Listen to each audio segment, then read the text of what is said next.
One of my favorite prospects that I've watched out of the entire 2016 NFL draft class has to be Ezekiel Elliott, the 6 foot, 225-pound running back, junior out of Ohio State.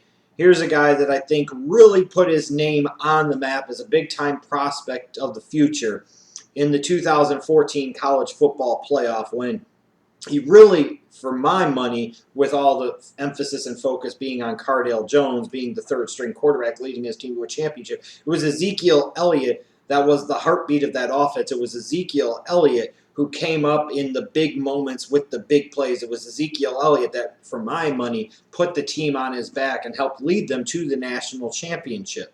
And now, with the 2015 college football season, you had Ezekiel Elliott come in with a lot of hype, and I don't think he did a lot to dispel all that hype. I don't think he did a lot to say that that hype wasn't merited or unwarranted or unjustified. This is a big-time prospect, and I do fully believe that. And there's a lot that I like about his game as a running back on film in terms of his biggest strengths. I love his cutting ability. Here's a guy that can make a quick one cut, but there's other times he can cut, and then he can cut again, and then sometimes even cut a third time to be able to find that alley to be able to run into. And sometimes you have to do that at the NFL level, and to be able to have that vision and be able to make multiple cuts like that as quickly as he can is very impressive. One thing I like about him as well, being 6 foot, you'll sometimes have those running backs that run kind of upright and make a big target for the opposing defenders to hit. Ezekiel Elliott doesn't do that. I really like his pad level. I like how compactly he runs with the football. He makes himself a tough target. He makes himself bigger and more difficult to tackle, basically, because he makes himself smaller. That doesn't maybe seem to make a lot of sense, but trust me, it does. I love the effort that he shows on all of his runs. He's a guy that finishes his runs. He's a guy that puts forth consistent effort. He's not a guy, to me, that looks to avoid a bunch of contact. He's not a guy that's afraid of the contact. He's not a guy that I look at him and sometimes I say, man, I wish he would have hit the hole harder here, or I wish he would have ran harder here. He's consistent in finishing his runs. He's consistent in his effort, and that's a big thing to me. But what I really like about him is you can count on him to protect the football. After watching him the past couple of years, don't remember a lot of instances of Ezekiel Elliott putting the ball on the ground. And when you look at last year's draft class, you had running backs like Melvin Gordon and Amir Abdullah, and they had major concerns about fumbling, and those issues unfortunately followed them to the NFL. I don't really see where that's going to be a big issue for Ezekiel Elliott at the NFL level, because it wasn't a big issue at all. It really was much of a non-factor for him at the college level. But you look at him, and it's about more than just his running ability, and this is one of the things that just really makes people take notice of him and view him as a big-time prospect in this year's draft class. This is a well-rounded running back. This is a guy that can catch the ball out of the backfield at an effective level, if nothing else. What maybe is the single most impressive thing about him on film is his willingness and his desire and his ability to block, both in the running game for the type of system that Ohio State runs, but especially in pass protection. It's not often you get running backs that are so advanced in their junior year of college at picking up blitz protections and being able to hold up in pass protection. And for a lot of NFL teams, they're looking at running backs. They love guys that can help pick up the blitz. They love guys that can serve as a sixth offensive lineman. They love guys that can help buy the quarterback additional time with their blocking, and Ezekiel Elliott's going to be able to do that day one in the NFL. And then when you look at him as a running back, he's got some speed. He's got some home run ability. He's got big play ability in abundance. He's a guy to me that's a home run threat every time he touches the football. And if you're looking at spending a high pick on a running back, that's one thing you want to have. You want a guy that can be a game changer. You want a guy that can make those big plays in big situations. And Ezekiel Elliott proved over the past couple of years that he's just that type of back. And for me, I look at guys that play at big-time programs, and sometimes you have to be careful with running backs that come from big-time programs, because you look at Ohio State, multiple future offensive linemen that will be picked high, guys like Taylor Decker this year, maybe Pat Elflein next year. You have to wonder, are they a product of the system? Are they a product of this? Are they a product of that? But at the end of the day, Ezekiel Elliott seemed to always come through in the big games. He always seemed to play well for the most part in big-time situations. He was the man, unless the coaching staff idiotically didn't give him the ball nearly enough against, let's say, a Michigan State.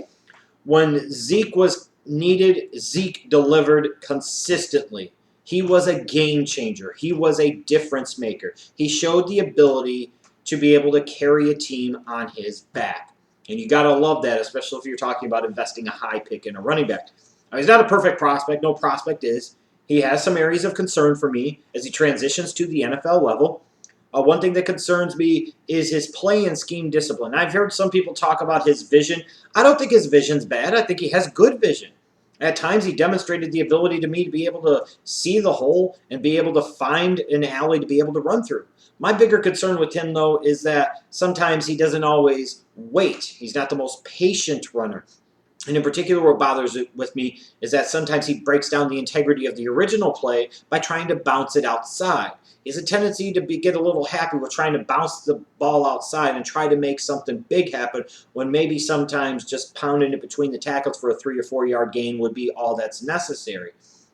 When you look at the NFL level, they're bigger, they're stronger, they're faster, they're more disciplined, they better maintain contain.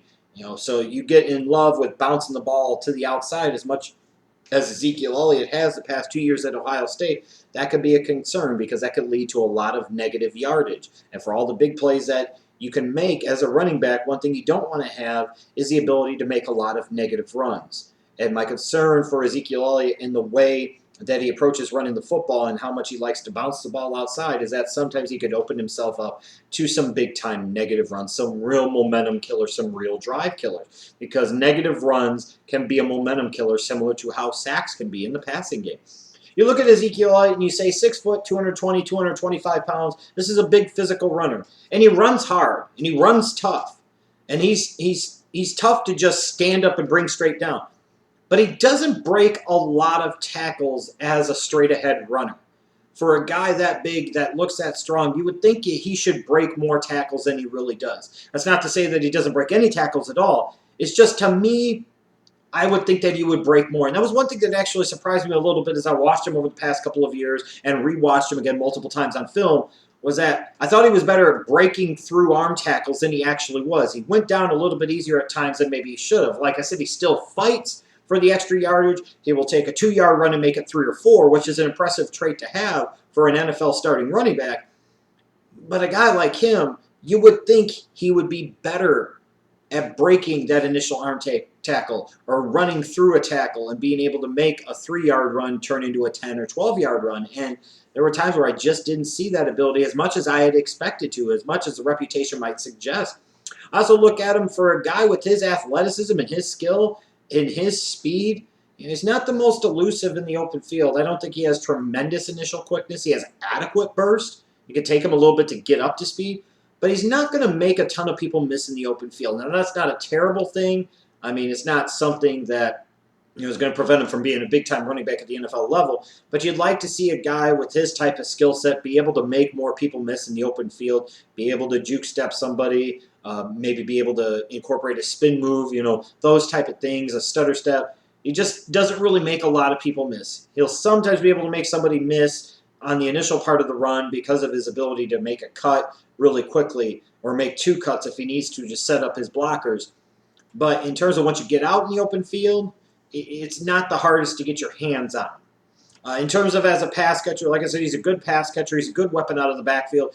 He's going to need work on his route running because he wasn't asked to run a whole lot of intricate route tree, I should say, at Ohio State in their offense, and that's fine. That's something that he could learn at the NFL level. The fundamentals are already there. He's got solid hands. The routes that he has been asked to run, he does an effective job, and he's a good athlete, like I said, in the open field. Not a great athlete in terms of open field elusiveness, but again, he can be a tough guy to bring down even if he doesn't run through a ton of tackles.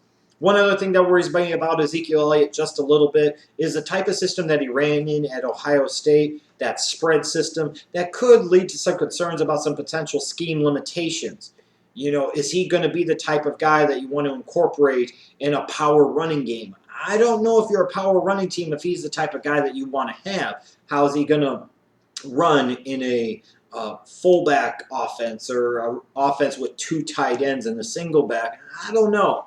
He might be restricted to playing in type of a more open type of spread out type of scheme. And for some teams, that's perfectly fine and shouldn't prevent them from drafting him at all. But for other teams, if your identity is more of a power running type of team, and you want to have that between the tackle, purely physical runner, Ezekiel Elliott might not be the best fit, and I'm not sure that he's ever going to be a great fit for that type of system. In terms of an NFL comparison, I look at Matt Forte of the Chicago Bears.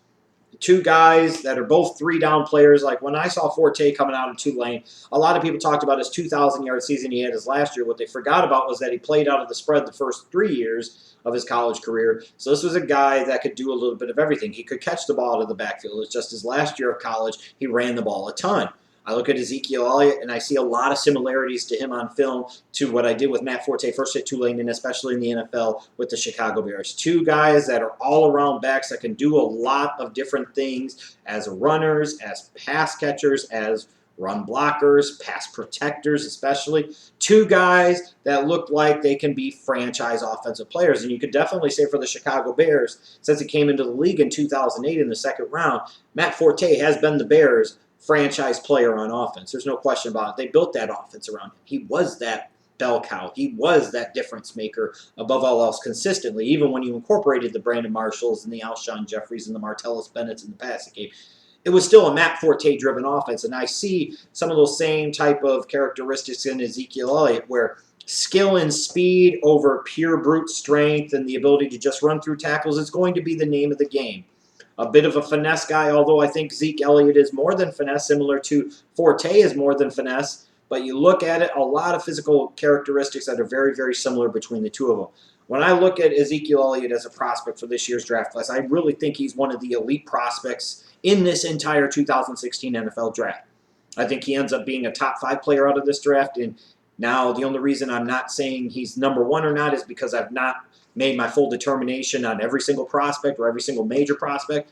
But I wouldn't be surprised on my last big board if Ezekiel Elliott wasn't sitting number 1 or number 2 on the big board. He's that good of a prospect. 10 years ago, he would have been a top 3 to 5 pick, and nobody would have batted an eye about it. He still, even this year, should be a top 10 pick because of the talent, because of his abilities, because of his all-around skill, and nobody should really bat an eye about it. I know a lot of people want to talk about, well, you can find running backs later. Yes, you can. But you can find a lot of other positions and a lot of other players a lot later on in the draft, too. Somehow we talk about this as just a running back-only phenomenon. You can find wide receivers in day 2 or 3 of the draft that become studs. Same thing with offensive linemen, defensive linemen, linebackers, secondary players. I mean, you look at the Seahawks, Cam Chancellor and Richard Sherman were 5th-round picks. Michael Bennett was undrafted. So somehow this became a stigma attached solely to running backs or primarily to running backs, and I just don't get it.